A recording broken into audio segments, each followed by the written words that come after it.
I'll tell you about them keys, that bro. guy, God damn it, we keep pissing that guy off. Like that guy.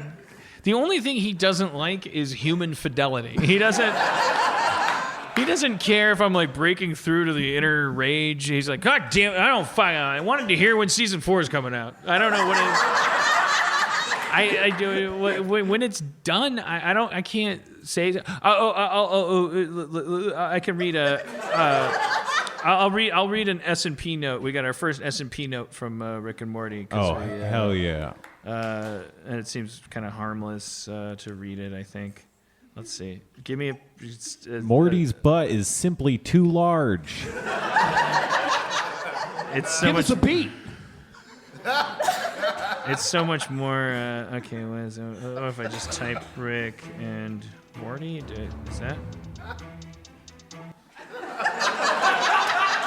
I like that you looked at me.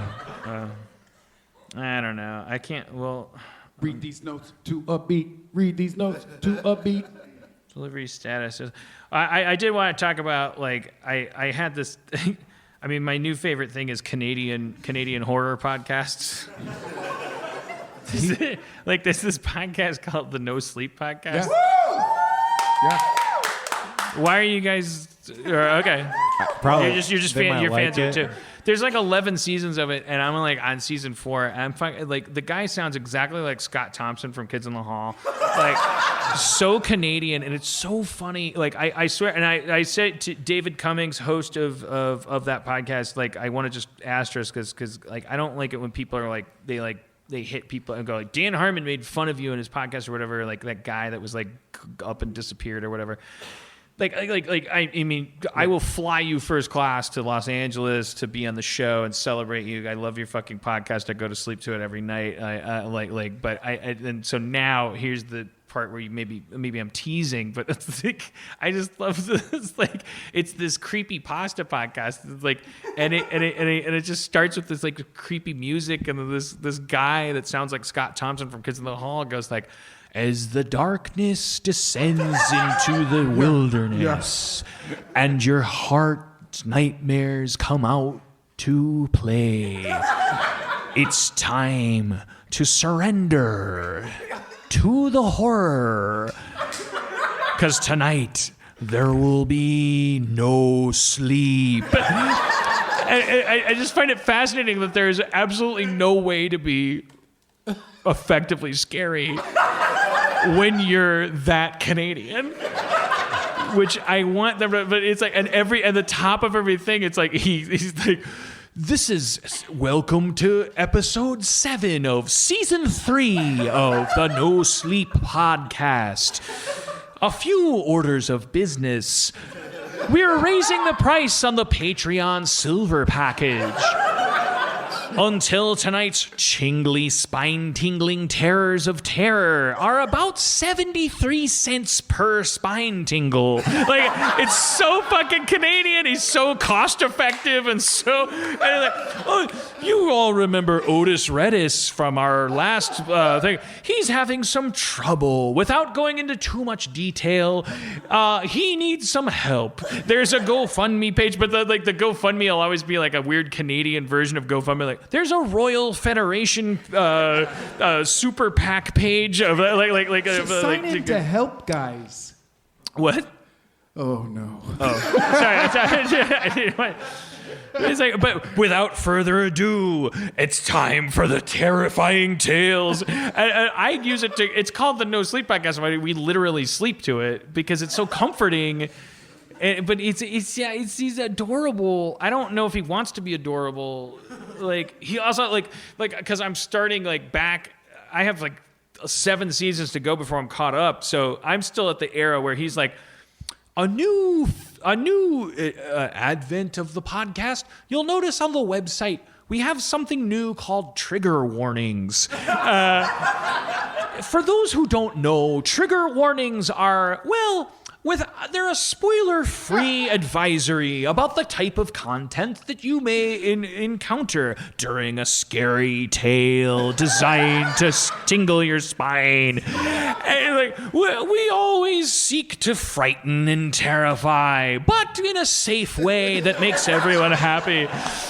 Don't forget, Bowling League is next Tuesday. And it just makes you so. I'm like, if that guy, I love him so much.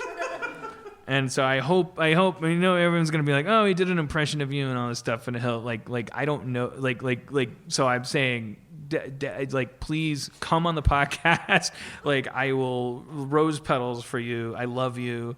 It's such a great combination, Canadian accent and terrifying tales of, because they're not just generic monkey paw stories. They're creepy pastas. So like a lot of them are like fucking hardcore. It's like, this next scary tale comes to us from a neighbor who thinks maybe when you're planting in your garden, you ought to be careful for, as our next narrator says, the carrots in the soul. And then some music will come in, but then he'll affect some, like, he's always talking about how he needs more narrators, and he's always apologizing. We could use some more narrators, but I'll do this next one anyway. And then he'll do like, here, I've been planting carrots for a long time. And you just get the sense of like, come on, you're a pig in shit. Stop. You don't need anybody. Just fucking do it, baby. I want to hear all your accents. He's like, sometimes he does it like, I'm from Chicago, and I like the. Well, one time people told me to watch a Channel 6, making people jump off the building. Ooh, that was a scary one. This next one's about a pussy of fire. Okay. Whoa. Anyways, yeah, I know, that confused me too. Why would the next one be about a pussy of fire? The answer is because it's time to end the show. And he says at the end, he's like, oh, that's the end of our episode. Like, you don't have to tell people that. I mean, it's ending. He starts it with so much business. The subscription plan has changed. It's like getting on a bus. And a lot of the stories are Canadian too, and they're so charming. They're like, oh, this next one's for the guy. Oh, what went down by the lake? And what went down by the lake is a dude lit up a joint, sat on a bench, and he saw something scary, and he never forgot it. That's fucking it. Like, oh yeah, you mean privilege? Like, it's like, oh, he'll never forget the day by the Pine Tree Lake. It was a splashing. A ghost was splashing. It wasn't a raccoon. Oh boy, the cops came over and they gave me a wag of the finger. They sniffed my joint underneath the park bench, said, you know, a lot of people wouldn't believe your story.